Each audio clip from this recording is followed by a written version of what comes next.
Hello বন্ধুরা, মান্নার রান্নাঘরে আপনাদের সবাইকে স্বাগত। আজ আমরা একটা নতুন রেসিপি নিয়ে চলে এসেছি। আজকে আমরা বকুল সিমের চাটনি করে দেখাবো আপনাদেরকে। তো চলুন ভিডিওটি শেষ পর্যন্ত দেখতে থাকুন। বকুল সিমের চাটনি করার জন্য আমি সিমগুলোকে ছোট ছোট করে কেটে সেদ্ধ করে নিয়েছি। আর এদিকে আমি আমড়াটাকে সেদ্ধ করে গ্রেভি বের করে নিয়েছি। আর কিছুটা কাজু কিশমিশ নিয়ে নিয়েছি।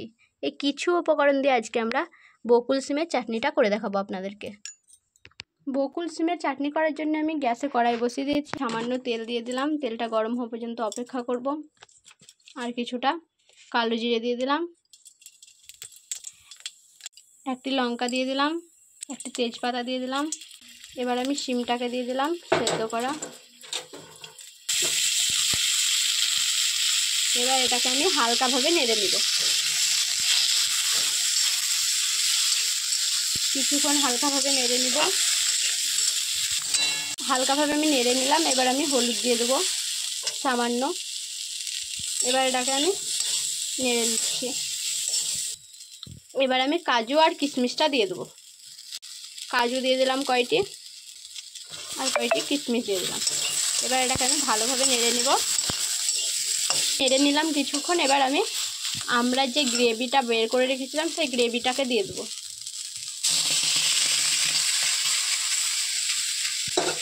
এবার এটাকে আমি ভালোভাবে নেড়ে দেবো।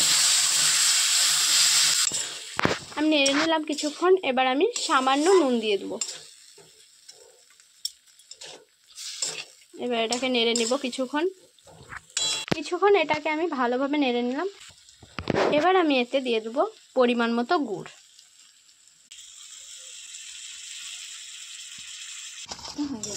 গুড় দিয়ে দিলাম। এবার আমি এটাকে ভালোভাবে কিছুক্ষণ নেড়ে নিব। আমি এবার 2 মিনিট মতো ফুটিয়ে নিব, তাহলেই আমাদের হয়ে যাবে। দেখুন আমি 2 মিনিট ফুটিয়ে নিয়েছি। দেখুন আমাদের বকুল সিমের চাটনিটা হয়ে গেছে। এবার এটাকে আমরা নামিয়ে নিচ্ছি। দেখুন কতটা সুন্দর হয়েছে, আপনারা দেখেই বুঝতে পারবেন। এখন আমি সিমের চাটনিটাকে নামিয়ে নিয়েছি।